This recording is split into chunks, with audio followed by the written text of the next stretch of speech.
Hello, everyone, and welcome to another episode of the Ravens Call. It is week 10 of the NFL season. I'm your host, Tyler Cameron. If you don't know what this podcast consists of, you can go watch my 1-minute intro explaining the podcast, or you can just follow along by week to week, whatever week you want to start out on. This podcast will be available on Spotify, YouTube, as well as Apple Podcasts. You can find all the links to those in each of the streaming services, or look up the Ravens Call podcast on Instagram. On that note, hope everyone is having a great Wednesday and ready to listen to some exciting NFL and Baltimore Ravens news.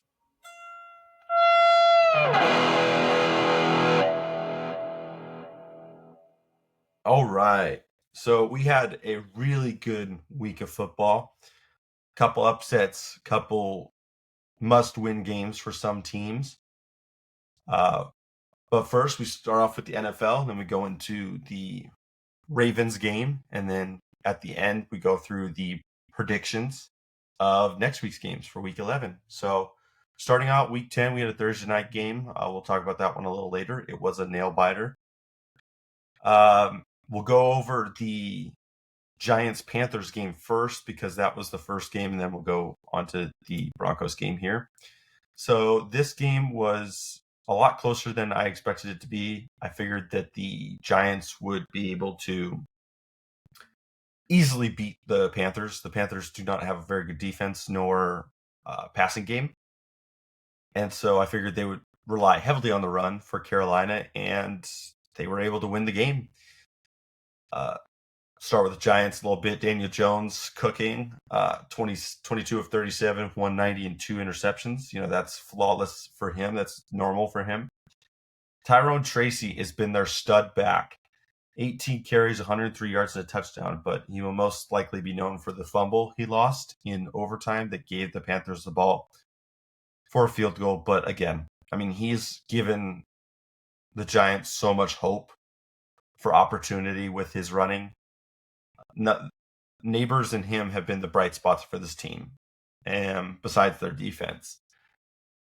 But the passing game wasn't there. It all relied on really Tracy and the run game to get things done. For Carolina, Bryce Young did really well. He's on a 2-game win streak at this point. He's 15 to 25, 126 and a touchdown. Only sacked once, so really good by the offensive line, really good by him. Chuba Hubbard had a really good game running, 28 carries, 153 yards and a touchdown.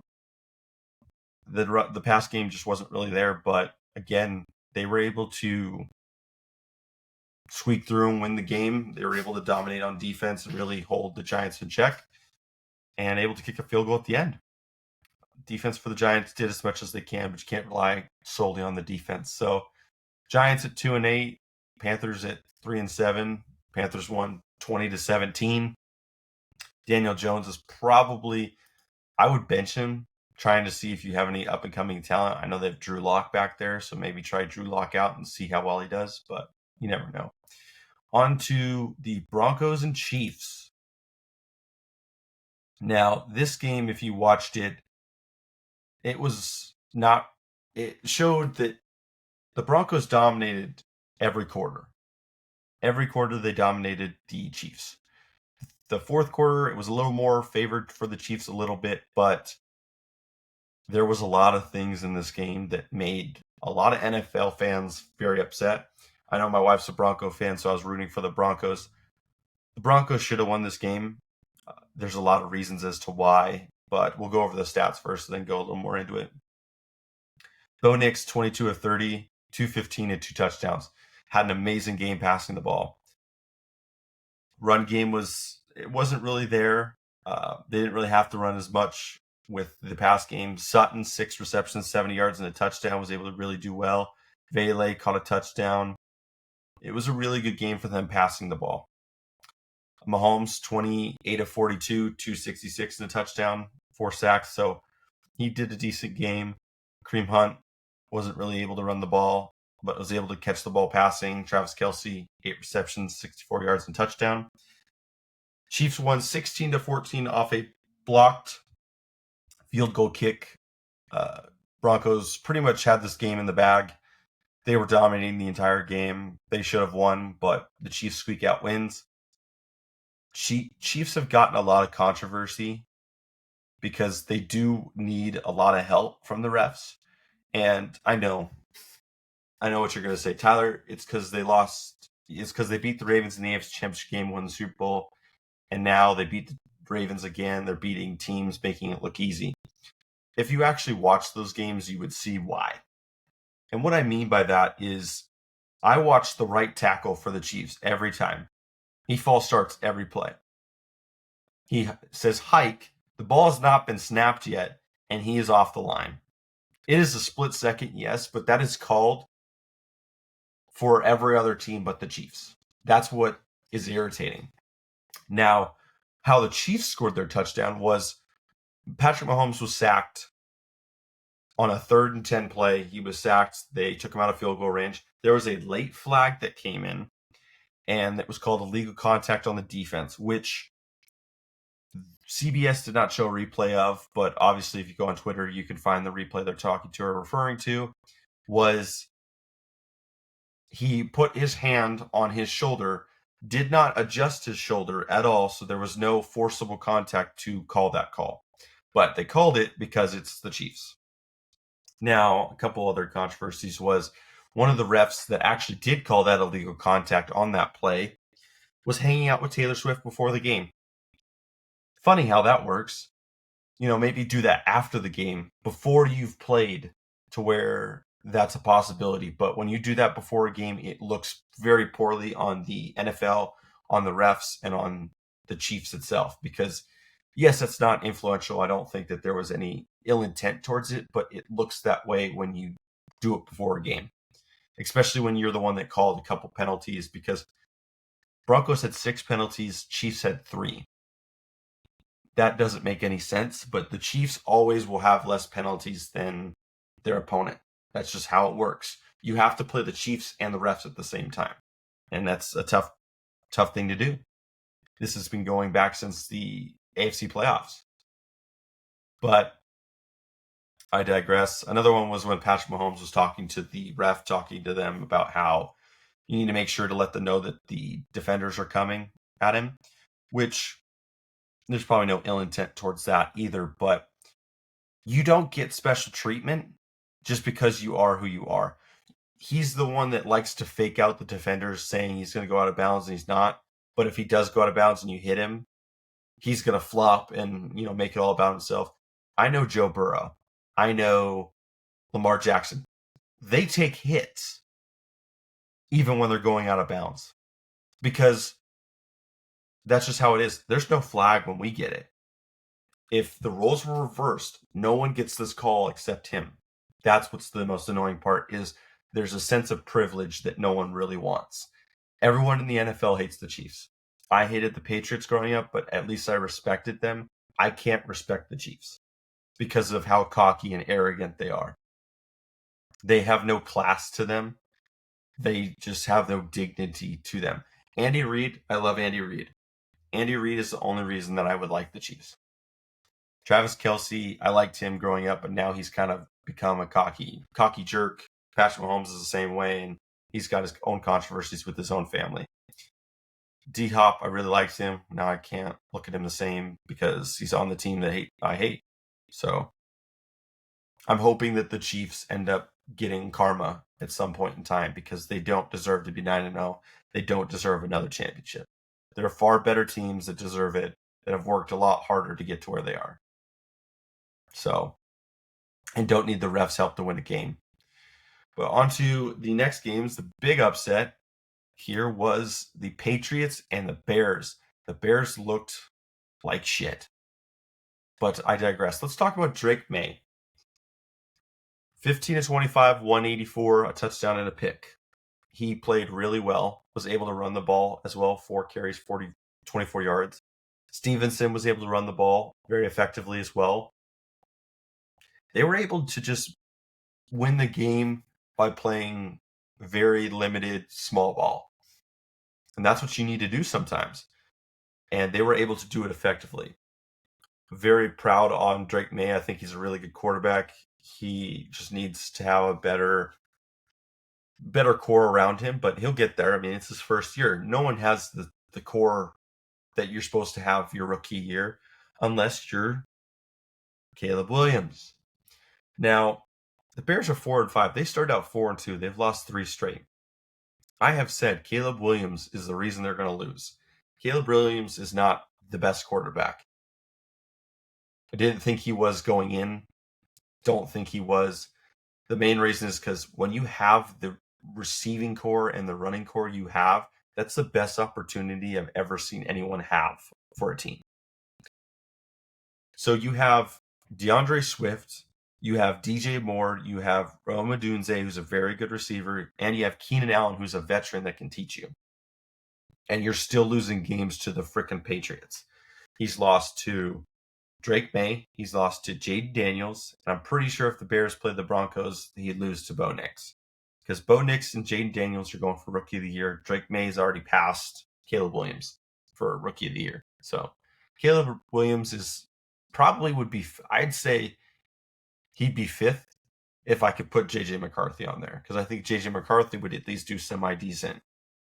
But let's go on to the Bears here. Caleb Williams, 16-30, 120 yards, and 9 sacks. I don't care if you talk about the offensive line. They were stacked going in.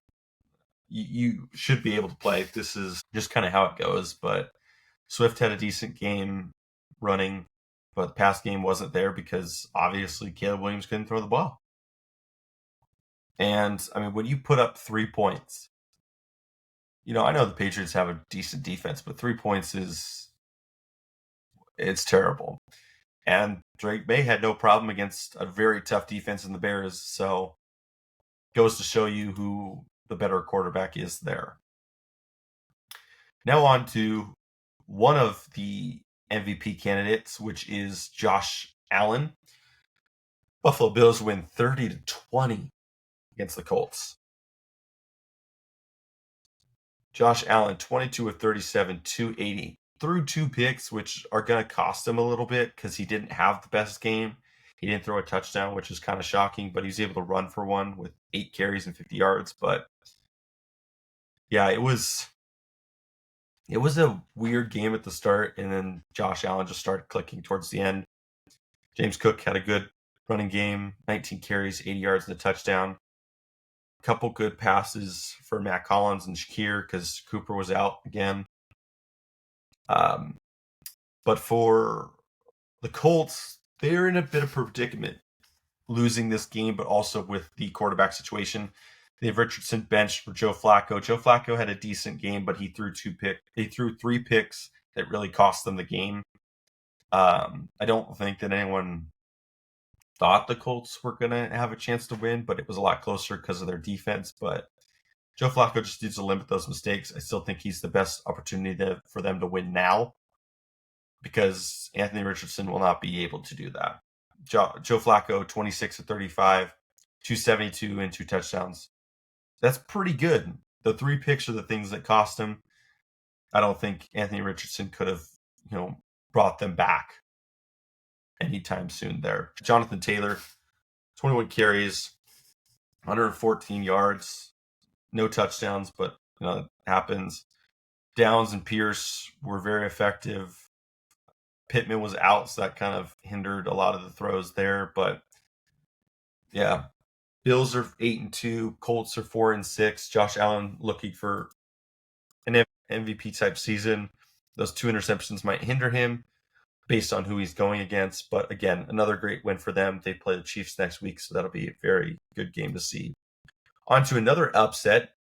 I hate the Saints right now because I picked the Saints to beat the Carolina Panthers. They can't beat them, but of course they'll beat the team that's good, that I pick against them. But Falcons lose 17-20. I mean, Falcons had every chance to win this game. The Saints weren't playing dominantly well. They had 2 deep balls, and that was it. But Kirk Cousins, 23 of 38, 306, and an interception. He was not able to really do anything in the red zone, and then their kicker missed 3 field goals, which kind of cost them the game at that point. Bijan Robinson, great game from him, 20 carries, 116 yards, and 2 touchdowns. Drake London had another good passing game. So did Mooney. Pitts didn't really have the best game, but they were kind of all over the place. Derek Carr for the Saints, 16-25, 269, and 2 touchdowns. Really good game from him, just passing because of what happened next, which was Marquise Valdez-Scantling, 3 receptions, 109 yards, and 2 touchdowns. So he's able to throw the deep ball effectively and connect on 2 touchdowns there.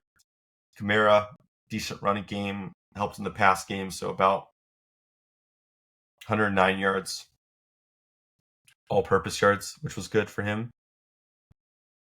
But yeah, it was the 1 for 4 from Younghoe Koo for kicking that really cost them the game. I mean, 3 of those, that's 26-20. Should be an easy win. Falcons go to 6-4, but they're still kind of coasting because Tampa Bay is still trying to figure themselves out without Mike Evans. So Falcons need to really shape up because the Bucks could be coming back, but you never know. On to the Bucks, actually.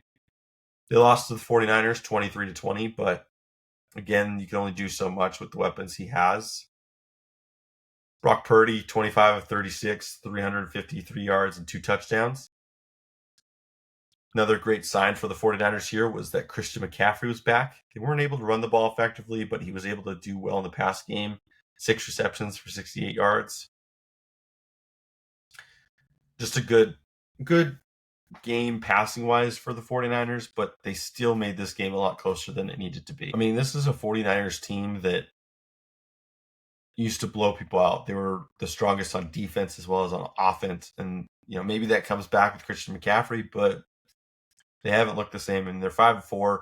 Yes, they're doing well in their division, but, it's going to be a very close call to see who makes the playoffs. And if the 49ers aren't in it, that's going to be crazy for another team.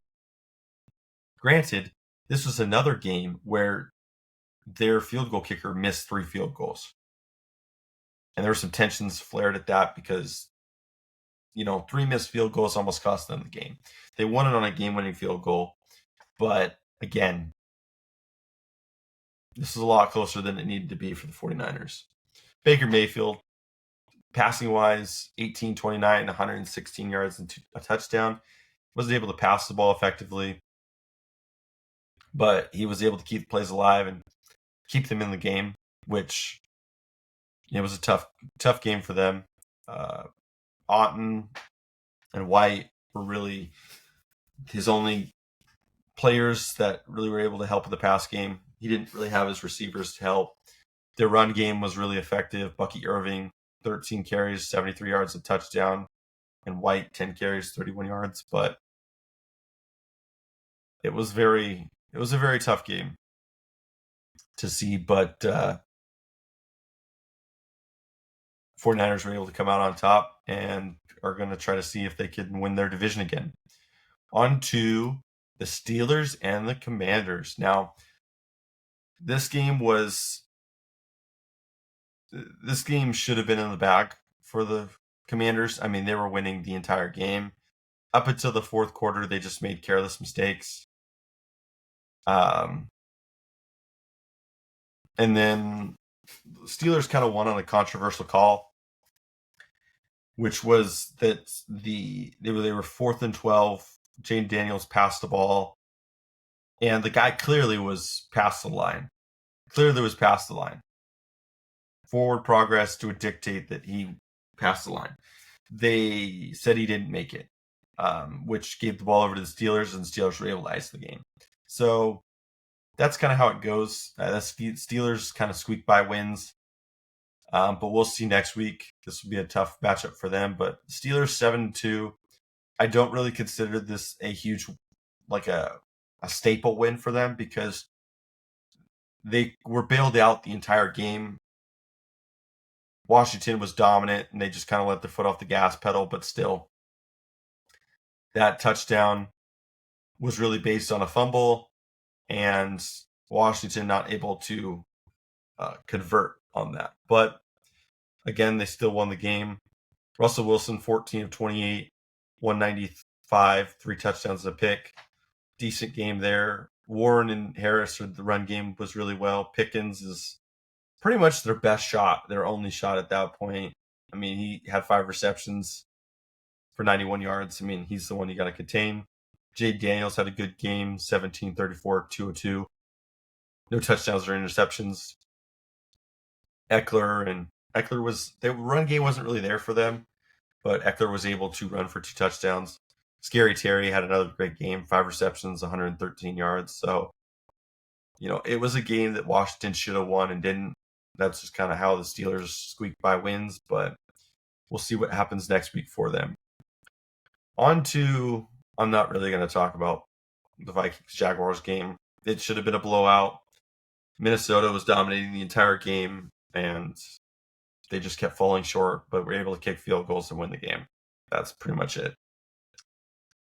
Chargers and the Titans. Will Levis had a pretty good game, 18-23, 175 yards and 2 touchdowns. No picks this time, which was pretty good. Able to run the ball effectively with Spears, Pollard, and Levis. Ridley had a great game, 5 receptions, 84 yards and 2 touchdowns. But Chargers were able to just kind of pass the ball, but more run the ball at will. It's just kind of how it went for them. Pretty solid game for the Chargers. Chargers are 6-3, holding a pretty good spot for the wild card spot. But Eagles had a really good game. I won't go too much into it because, they just destroyed them again. It was a decent game, I'd say. Eagles weren't playing a crazy good Dallas team again, so Cooper Rush was not very good, anything along those lines, but these things happen the way they do. Now on to probably another big upset that everyone was thinking of was they thought the Jets were going to come into the Cardinals and win. I thought so because the Jets are more in a must-win territory, as well as the Cardinals, but the Jets needed to just stay alive. And Cardinals were able to upset that and dominate, really make a statement showing that they are number 1 in their division for a reason. Kyler Murray, I'll talk Aaron Rodgers first. 22 of 35, 151, no touchdowns, no interceptions. The run game wasn't really there. Pass game relied heavily on Garrett Wilson, but Aaron Rodgers is not communicating well with Davante Adams because Davante Adams had 6 receptions but was targeted 13 times. So he missed them 7 times. They don't look like the same team, and it's really coming to show. And the Jets have a lot of work to do, especially because they need to be able to run the ball effectively. They need to establish some wins, because if they're not establishing wins, they're not going to be in the playoffs, and this is a bust year. They were supposed to be Super Bowl contenders. Now they're sitting here losing 6-31 to the Cardinals. Now let's go over to the Cardinals. Kyler Murray, 22 of 24, 1 touchdown, 266 passing yards. He was able to run the ball effectively as well, 3 carries, 21 yards, and 2 touchdowns. Run game wasn't as much there, but they relied heavily on the pass game, which was really nice for them. James Conner, 5 receptions, 80 yards. Trey McBride, 4 receptions, 71 yards. Harrison, 5 receptions, 51 yards, and a touchdown. The Cardinals could do no wrong. The defense was able to bottle up the Jets. It was a very good win for the Cardinals. They're 6-4, leading the division, and rightfully so. Now on to the Sunday night game, which was, to be honest, a shit show. This had a total of 7 interceptions in the game. Jared Goff, 15-30, 240, 2 touchdowns, and 5 interceptions. Jahmyr Gibbs ran the ball pretty effectively. The passing was pretty okay. Towards the end, they were able to step it up and really squeak by the win. The Lions won 26-23 off a game-winning field goal. But Jared Goff had 5 interceptions and they still won. That's crazy. And that's because the Houston could do nothing with those interceptions. Houston scored 23 points in the first half and didn't do anything in the second half. And it really affected them a lot. CJ Stroud threw 2 picks. It really cost them the game. Mixon was not able to run the ball. I mean, average of a yard and almost 2 yards a carry. And he had 25 carries, so it was not really damaging. The pass game is just not there without Nico Collins or Diggs. It just looked terrible. This game was terrible to watch from an offensive perspective, but yeah, it was crazy to watch. But the Lions were able to pull it off. They're 8-1, still the best in the NFC, but very shaky performance from them. But this thing happens, and Houston has to be better at that. Houston has to be better because they had the game in the bag. It was pretty much over at that point. Now onto the Monday night game, where you watched the Rams shoot themselves in the foot, because the Rams in the second half should have won this game easily. Tua Tagovailoa, 20 of 28, 207, a touchdown and a pick. Not really much in the running game. Passing game wasn't really there either. I mean, they just kind of won these games little by little. But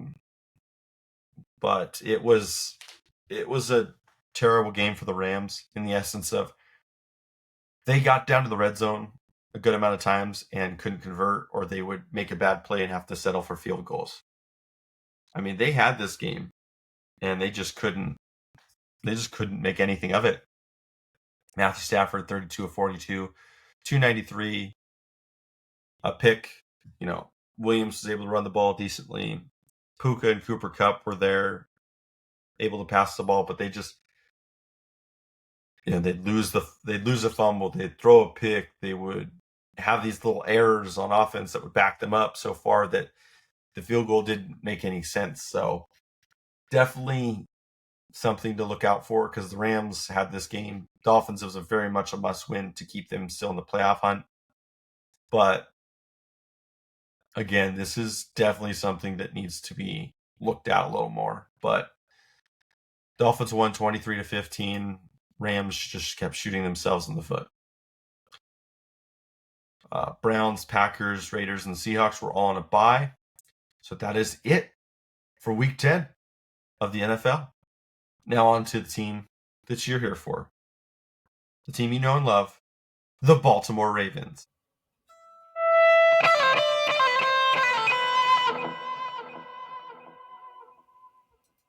All right.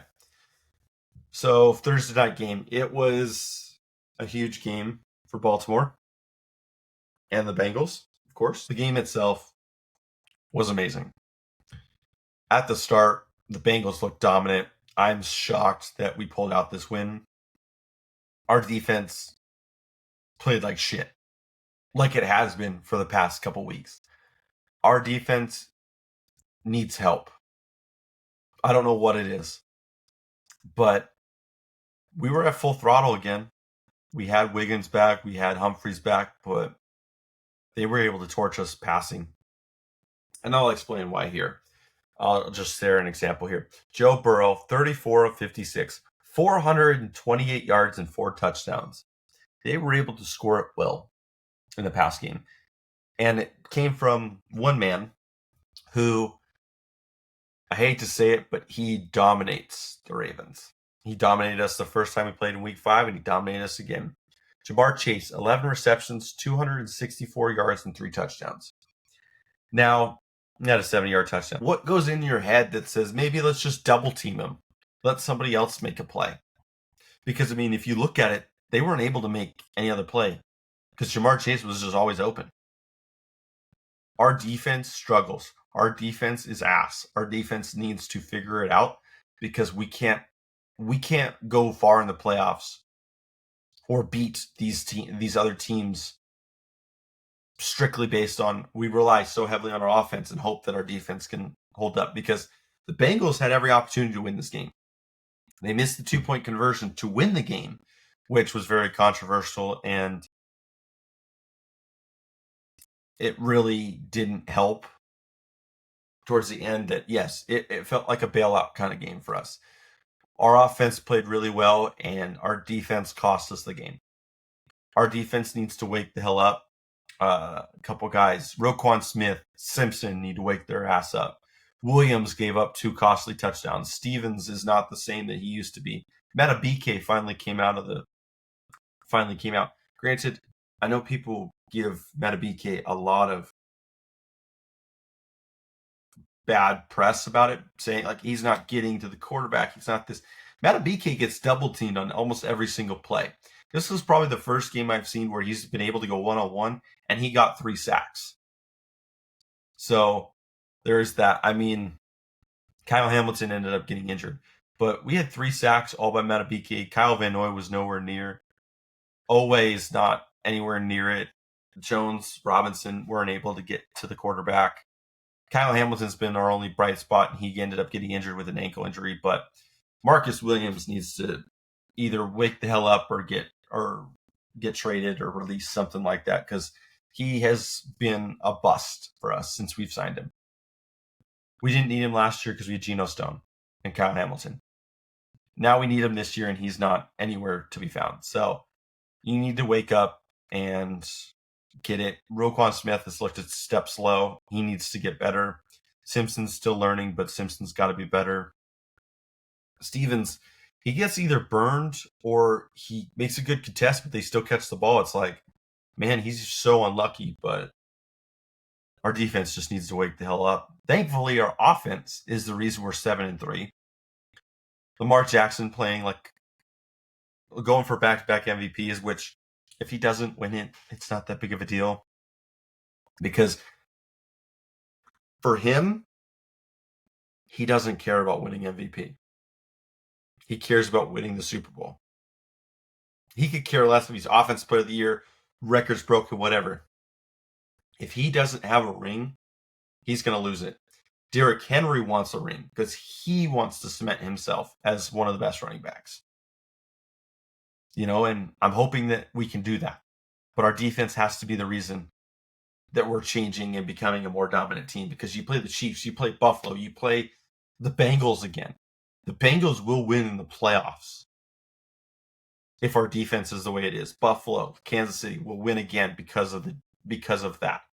Because our defense is so pedestrian that we can't hold them. So, but let's talk about the offense. Lamar Jackson, 25 of 33, 290, 4 touchdowns, no sacks. Beautiful game from him. Derrick Henry wasn't able to run the ball as effectively, but still was able to do some damage. 16 carries, 68 yards, and a touchdown. Wallace had a huge 84-yard touchdown, 3 receptions, 115 yards, and touchdown. Mark Andrews, 6 receptions, 68 yards, and touchdown. Bateman stepped up, came back, 6 receptions, 54 yards, and touchdown. Zay Flowers and Deontay Johnson weren't really much of a factor. And Deontay Johnson, I know that he's still very new, so he's still working himself in. We will need him this next weekend because we're going to have to focus on the pass a lot, because we're playing the Steelers next weekend. Huge game against a great defense, and we need to be able to pass the ball effectively and win on third downs, because this defense is a defense that they got TJ Watt, they got Alex Highsmith, they got Preston Smith now. They're going to be able to get to the quarterback, and our offensive line has done pretty well, but Lamar Jackson's going to have to find open receivers that can win one-on-one matchups, and Deontay Johnson is that guy. Zay Flowers, Bateman, Andrews, Likely, they can all win their matchups. They just got to do it. So really excited to see what happens from there, but our defense needs to step up because Pittsburgh's not a good offense.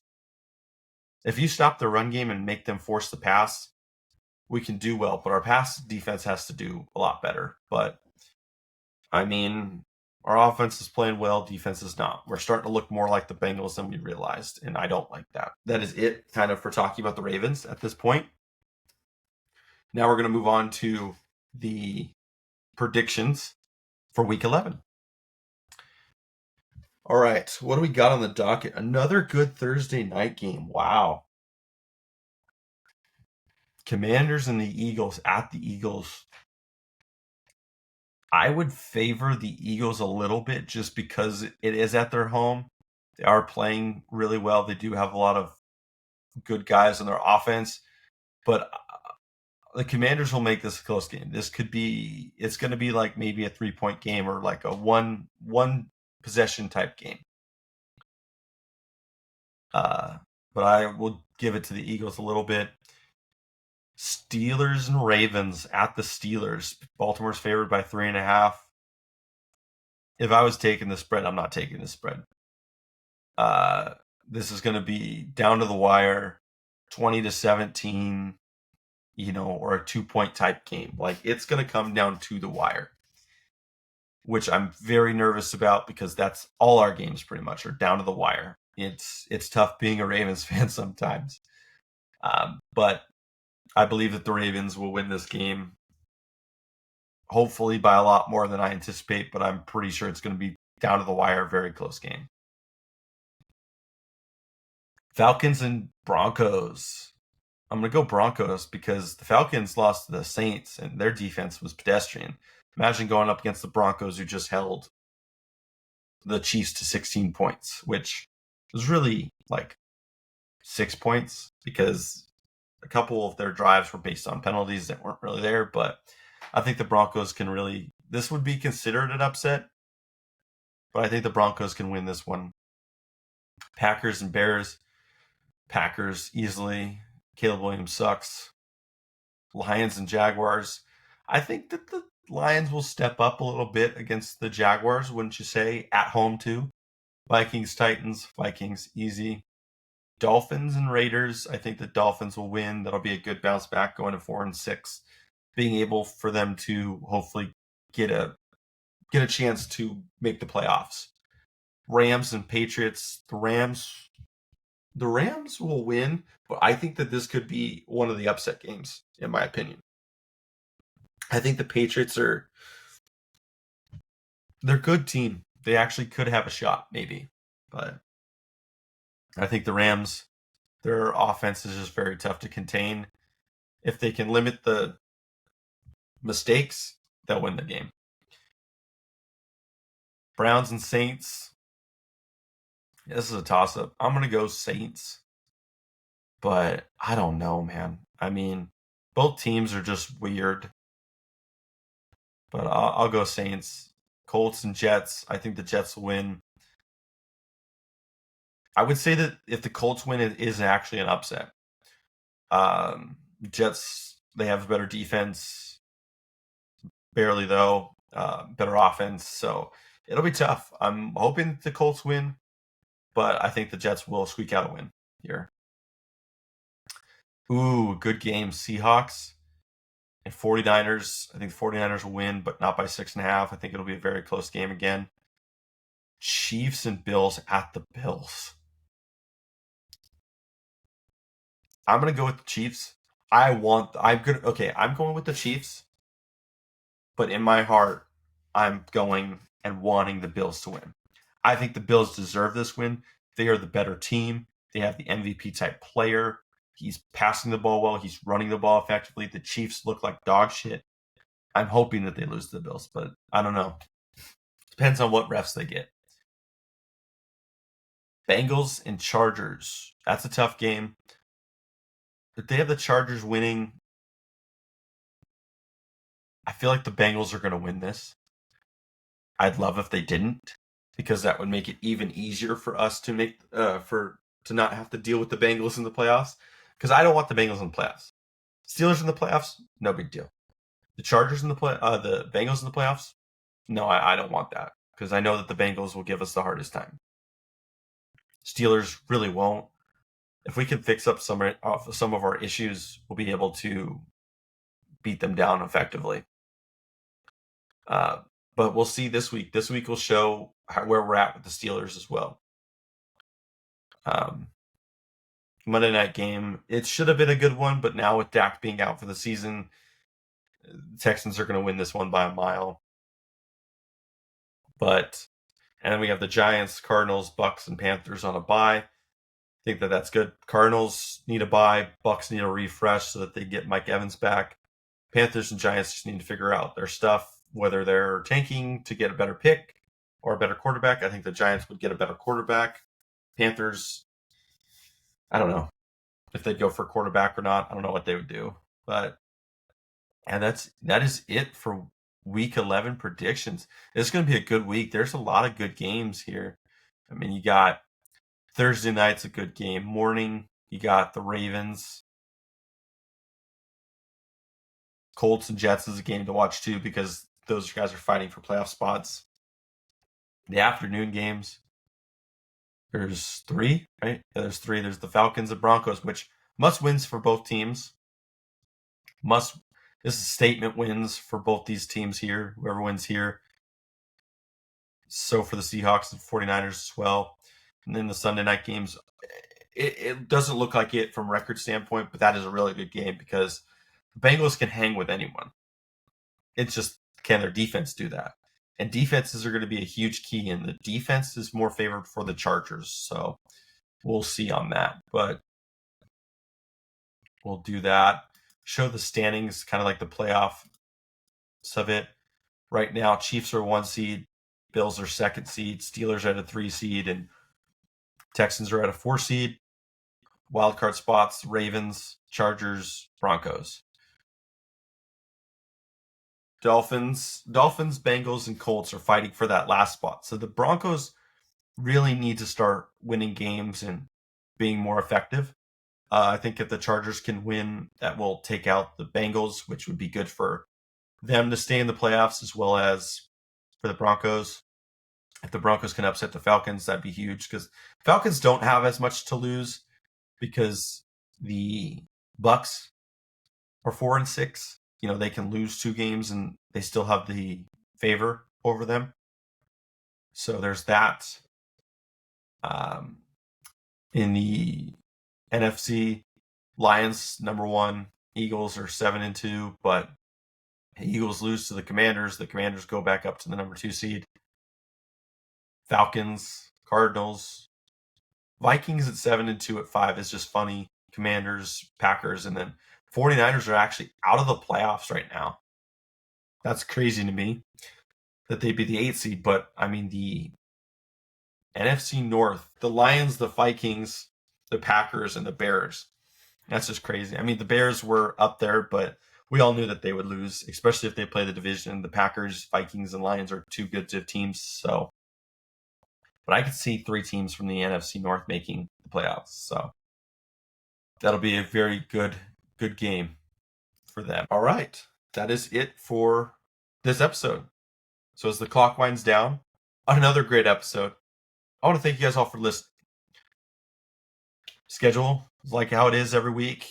Every Wednesday at 12, I will be uploading. I'll put something on my Instagram page and my Facebook page to let you know that I have uploaded it or when it's coming out. If you have any questions or any comments or want me to talk about any other teams or anything in general football related, I could do that, except if it's the Browns, I will not talk about the Browns. Remember, my podcast is on Spotify, Apple Podcasts, and YouTube, so make sure to check those out. Also, all the music is provided by my brother-in-law, Justin. So, Justin, thank you for that. Well, Ravens Nation, thanks again for joining me on this episode. Until next time, stay fierce, stay loyal, and keep rooting for that purple and black. I will see you next time on The Ravens Call.